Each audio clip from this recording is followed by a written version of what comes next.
So these ambushes on plenty of beefs, it's pathetically prejudiced, and when you think of a religious group that really, upon scrutiny of their ideas, what they've stolen, I think, from elements of spirituality that's commendable is the element of the mysterious. But they well, they can't even be.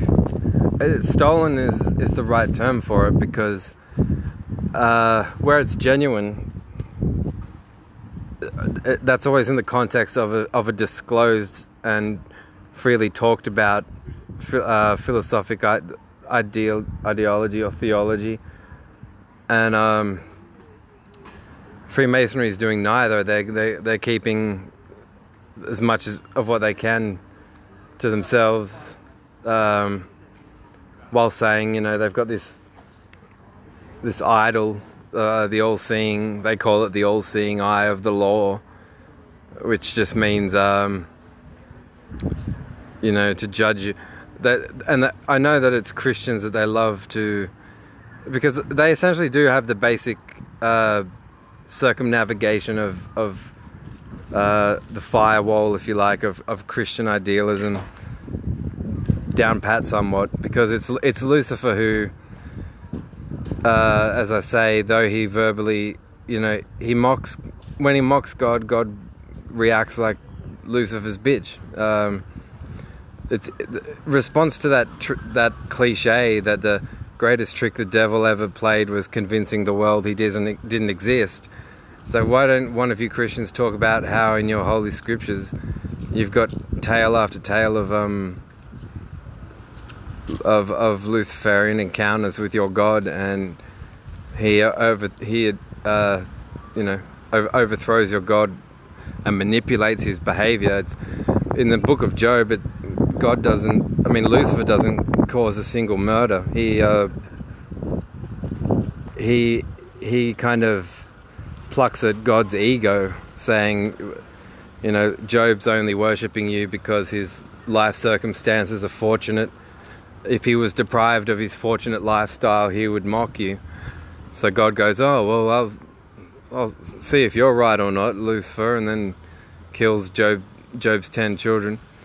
But what I hate, in my case in particular, these two Freemasons whom I worked for, they weren't to discuss a single topic pertaining to my personal life without at least doing me the courtesy of phrasing questions, which they don't do. And that's a sign of dogmatism and a dogmatic streak that would be critiqued and repudiated if they were showing the balls to put forward representatives of their idealism into the public arena debates, which they don't. From those that know, I was sort of ambushed living alone at a property in Melbourne Street, Downer, and that know of the conflict between my parents when I was 5. What they had reasoned was that once living alone in a house, so their police check was never really a police check, or else they would have known certain things and shown certain sensitivities. Instead, what they did do was they were going, well, whose side was he on in this debate, without even thinking of concepts of childhood psychology. And the reality is, it's not the problem of a child to say. That's why I got pissed about 60 Minutes harassing that Sarah girl, because what I saw that interviewer as doing, technically speaking, was conflating an individual's moral compass and sense of moral or ethical philosophy with the principle of whether a child should love or respect both their parents, and what this perplexing the 60 Minutes bitch, because she's hopefully invested in God's unconditional love. So fuck her. The 60 Minutes bitch. But yeah, I've been told after what the Capital Chemist Group did to me included, by efforts of the two owners, co-founders, was that they did not define to me the scope of what privileged or confidential information about the company was even about. Aside from the obvious, that you don't go door knocking saying, "Did you know that Mrs. Agnes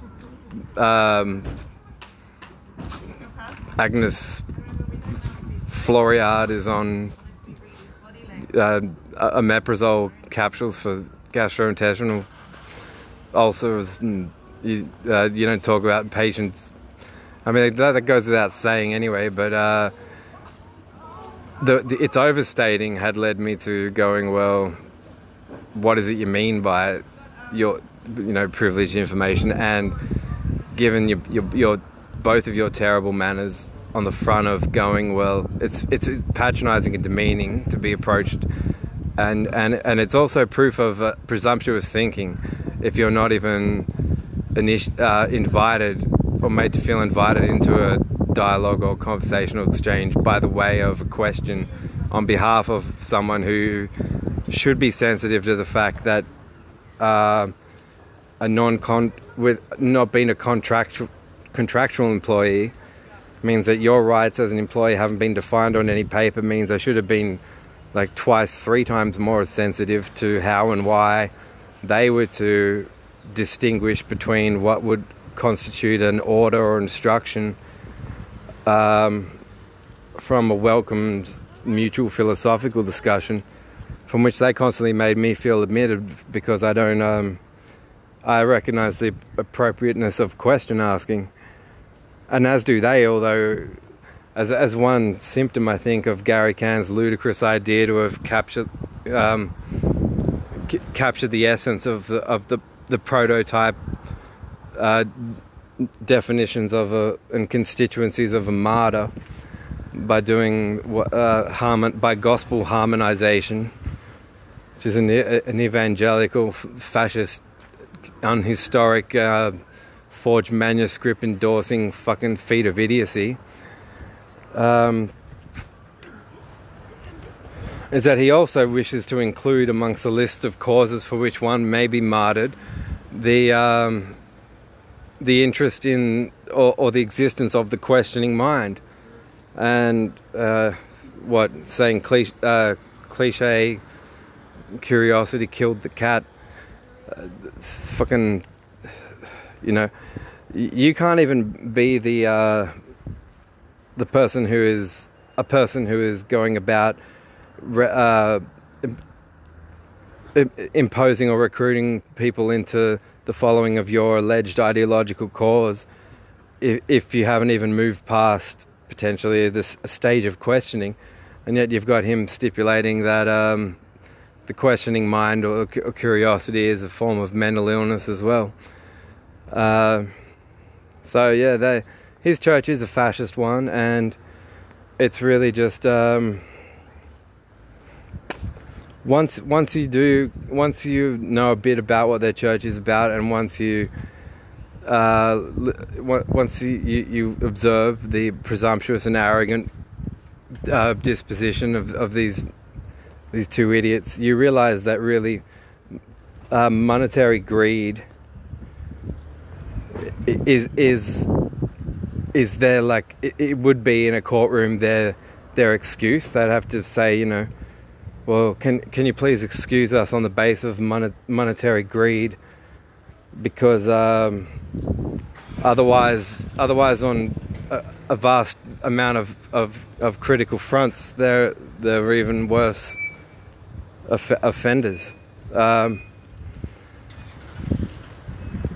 And that's how they find out. So Roger Toll's later admitting to me that, if you had no relationship with the biological father and no parental figure to talk to you about courtship or the seeking of a mate, then yeah.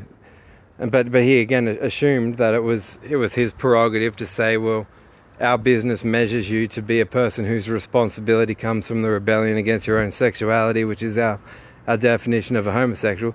Now, even if that was the uncontested definition of a homosexual across the country, and every homosexual found it the unquestionable truth, and then it would still be abduction.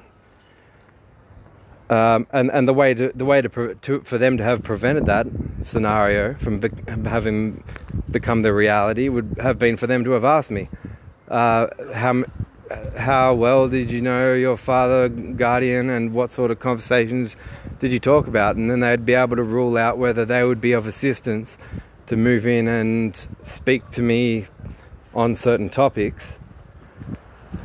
So that's what really pisses me off, is that, yeah. And it's what pisses me off too about them. So faggots is what I'm calling them, because like ped faggots. Freemasonry has got more accomplished pedophilic minds than I think Catholicism, and yeah, that's they're all seeing eye of the law. But yeah, so getting told not to reproduce without being asked, do you, in the scheme of things, in the course of your life, would you consider yourself a person who would want to be a parent one day? Instead, they're affixed on one of Manson's art pieces, and a stanza that's about the Antichrist's rebuke of the crucifixion as a murder that is offensive, and not regarded to have been a feat that saved all of our immortal souls at all. They're misconstruing as the private disclosal of a plan to rape and conceal it. Fucking idiots. They are their own worst enemies on the front that they think that wisdom and secrecy are one and the same, and close all the same criticisms that you hear about in the response to the fascism of the religious right and Christianity applies just as much to these Freemasons. That closed systems of thought where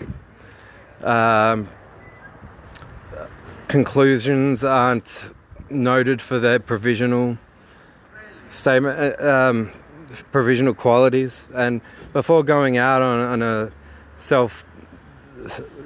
deluded quest to identify martyrs and take out all the martyrs within Canberra, they're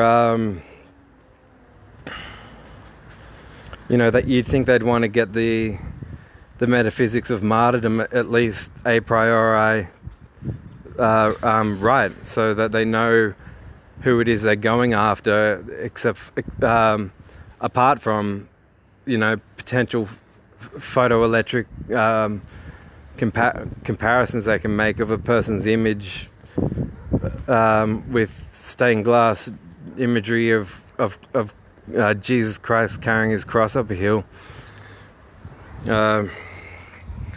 But yeah, their failure to ask, I don't consider that they were friends at the best of times.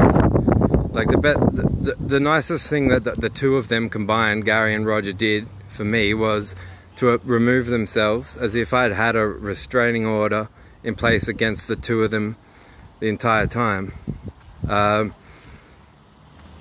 Because of them, they made customers. Truly were there were a small handful of genuine friendships that I would count amongst the staff body, but because the string pulling, and I've also realized that if I had a manager who hadn't stipulated my workers' rights, and Gary and Roger were quite plain as dog's balls manipulating their point of view concerning the ethical opinions of me, then it's not really my, like, what I wish they would do is show some sense of confrontation, verbally speaking, you know, show the, you know, some jackweasel snake who's not prepared to engage someone in conversation.